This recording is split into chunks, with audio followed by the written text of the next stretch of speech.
Good evening, everyone, uh, and welcome to the last session. Not exactly the last session, but the final week, uh, uh, session on the final week of this course. And my name is Saida Said, and I am one of the TAs for this course under Professor Bedia. And for this week, we are going to look at problems on slope stability. Now let me connect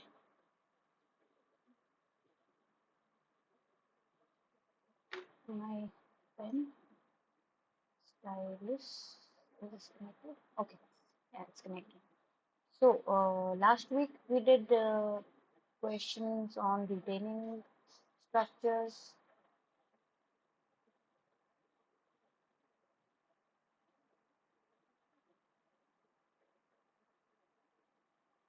Okay, so this week we are going to look at some problems based on slope stability.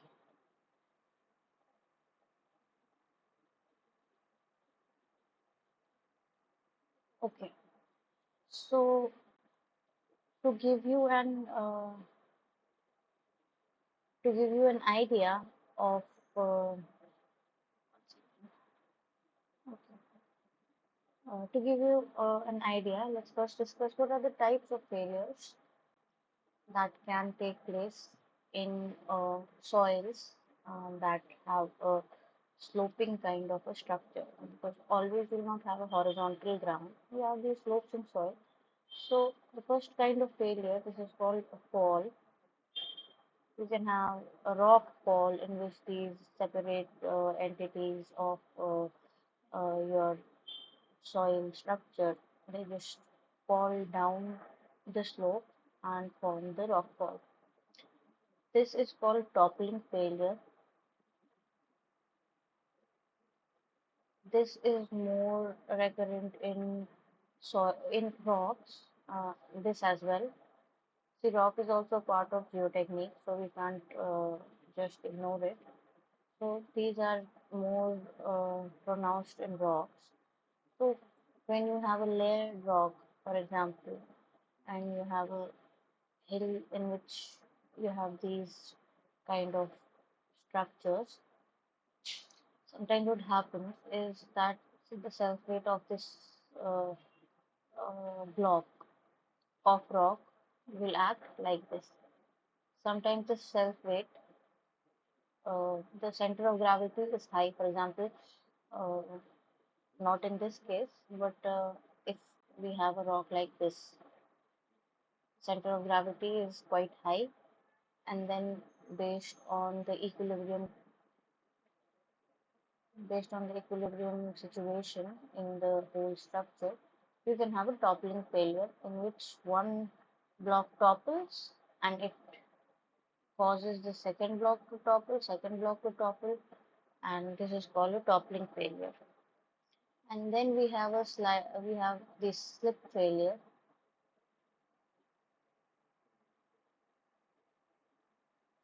Uh, in mostly homogeneous soil masses, sometimes,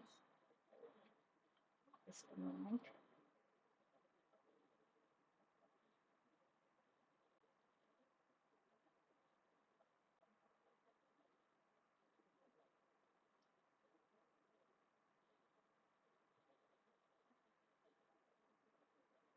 Okay, sometimes in homogeneous soil masses, uh, due to instability, basically in every kind of soil or slope failure, there is a driving force. For example, if we take this mass of soil, it will have a weight in the downward direction, okay, and it may have a weak plane, and then there is the if you resolve the forces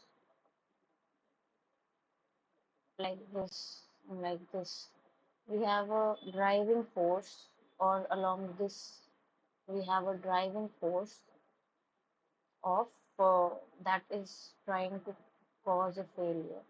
But at the same time, we also have a resistant force along the same surface due to the cohesion or friction or anything. So, in any kind of slope stability analysis, what we try to do is we try to determine the driving forces, we try to determine the resistant forces, and then we calculate the factor of safety.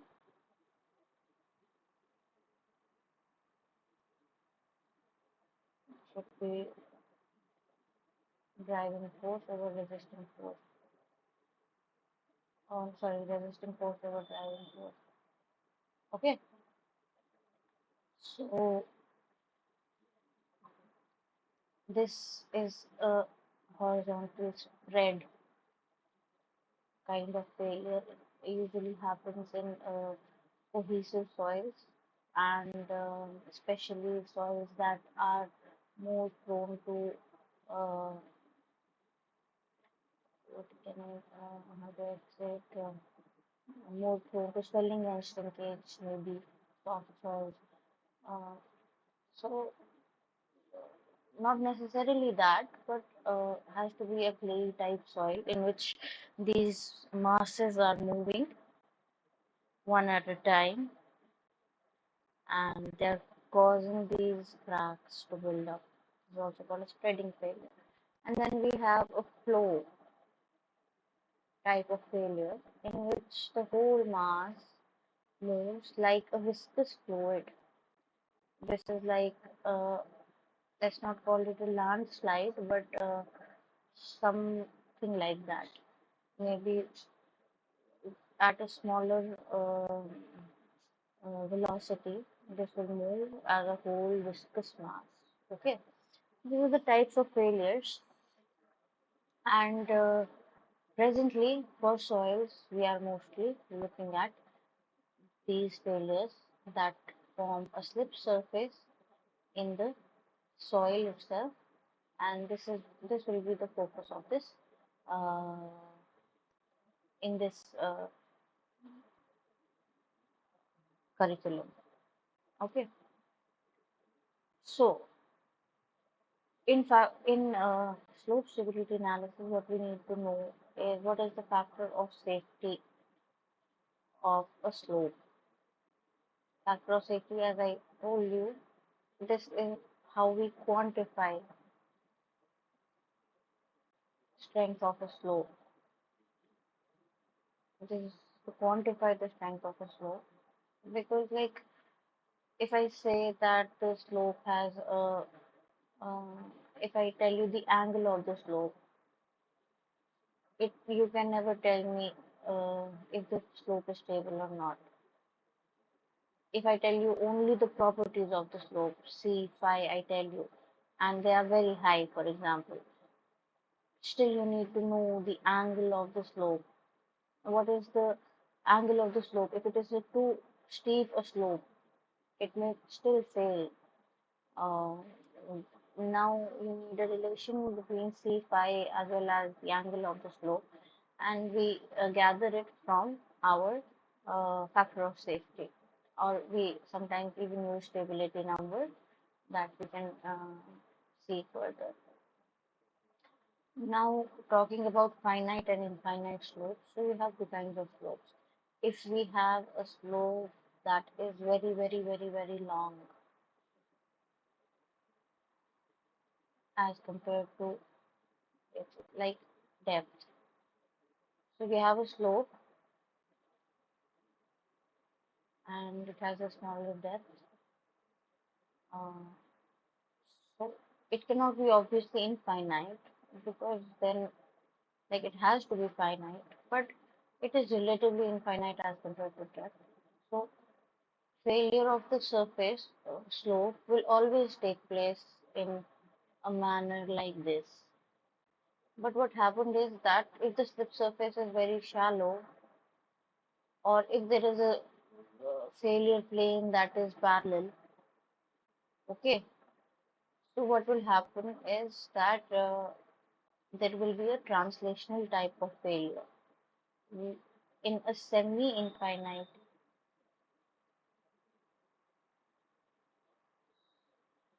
we call these infinite slopes, and we have this soil in a semi-infinite, we say that semi-infinite medium. We call these infinite slopes because the depth of the slip surface is very low as compared to the length of the slope, such that we may assume these to be parallel. Just a moment.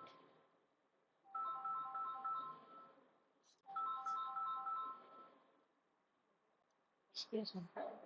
Okay, so we consider these to be parallel, and we consider this to be a translational type of failure where the slip surface is parallel to the surface of the slope face. Okay, so that is one kind of failure. You can imagine that the uh, geometry of forces behind this type of a slope and an infinite slope. Given that slope is not that long, it may have a substantial depth of failure. So this thing you cannot take parallel to your slope length. So this will be the length of the slope, this will be the depth. This is the length of the slope and this is the depth. So these are comparable, the length and the depth, isn't it? So depth of failure, plane, depth of failure plane like this. So you kind of have to go for a finite slope analysis here. Okay, so these are the two kinds of slopes that we have, uh, and we will be talking about analysis in finite slopes, analysis in infinite slopes, and also in infinite slopes also. Infinite slopes also, you you don't always have a circular failure. You can have a planar failure. You can have a circular failure. But in finite slopes, we only have planar failure. So this planar type of failure, uh, we use Kalman's method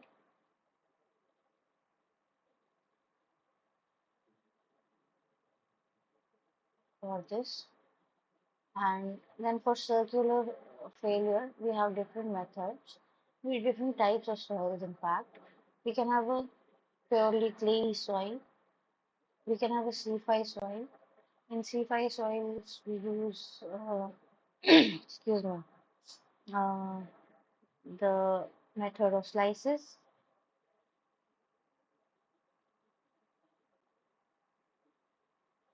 and we have Bishop's analysis